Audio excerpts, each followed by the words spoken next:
nirereklamo ang mabagal umanong paggulong ng hustisya sa bansa. Ang solusyon ng korte, ang Justice on Wheels program o yung pagdinig ng mga kaso sa loob ng bus na umiikot sa iba't ibang probinsya.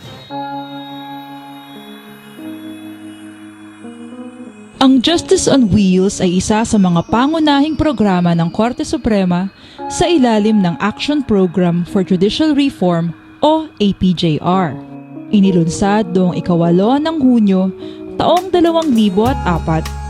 Layunin ng Justice on Wheels na magbigay ng mas malaking pagkakataon sa mahihirap at marginalized sectors para makamit ang hustisya o maipagtanggol ang kanilang sarili sa ilalim ng mga prosesong itinatadhana ng saligang batas.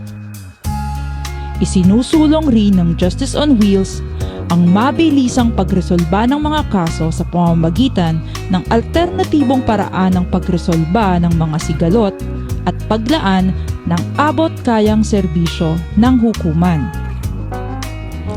Ano ang mobile court? Ang mobile court ay isang bus na sadyang nilikha upang magsilbing courtroom at mediation room.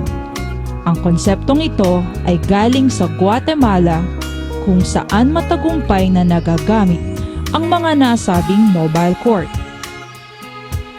Paano makakatulong ang mobile court na maisakatuparan ang mga layunin ng Justice on Wheels? Una, pagpapahusay ng access to justice para sa mahihirap at marginalized sectors.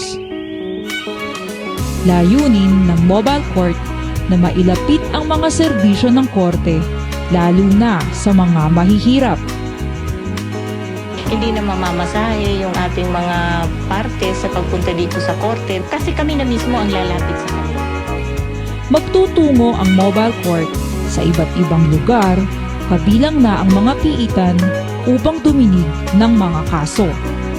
Layon din ng mobile court na makaabot sa malalayong lugar. Sinusuportahan ng Justice on Wheels ang Alternative Dispute Resolution o ADR, kung kaya ang mobile court ay mayroong mediation room kung saan maaaring maayos ang mga sigalot at magkasundo ang mga partido sa isang kaso sa prosesong tinatawag na court-annexed mediation. Saan ipinadadala ang mobile courts? Ang unang mobile court ay inilunsad noong 20 ng Disyembre taong 2004 upang magsilbing lugar sa pagdinig ng mga kaso sa ilalim ng family courts sa National Capital Judicial Region o NCJR, lalo na iyong sangkot ang mga nakakulong na mga menor de edad. Nalibot na ng mobile court ang mga piitan sa Maynila, Quezon City, Pasig City, Taguig City, San Juan City, Caloocan City at Makati City. Nakarating na rin ito sa Antipolo City at sa National Training School for Boys sa Tanay Rizal, kung saan dininig ang mga kasong kinasasangkutan ng mga menor de edad. Dininig rin ng mobile court ang mga kaso sa Metropolitan Trial Courts sa NCJR. Ang pangalawang mobile court ay dumidinig ng kaso sa Bohol.